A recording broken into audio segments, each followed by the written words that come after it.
En République centrafricaine, il y a eu ce scandale, à répétition d'ailleurs, qui entache l'image des casques bleus, donc les agressions sexuelles par des soldats de la paix, et pas seulement d'ailleurs, puisque des Français de Sangaris ont été également incriminés. Comment est-ce qu'on travaille à remédier à ce type de problème?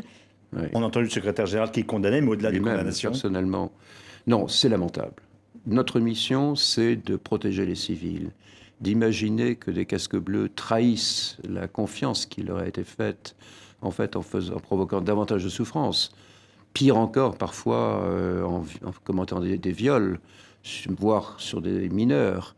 C'est absolument inacceptable. Donc, nous avions pris déjà toute une série de mesures dans le cadre de la politique de tolérance zéro. Mais ce que nous devons viser, mais c'est peut-être un peu de l'idéalisme, mais c'est pas la tolérance zéro, c'est du zéro événement.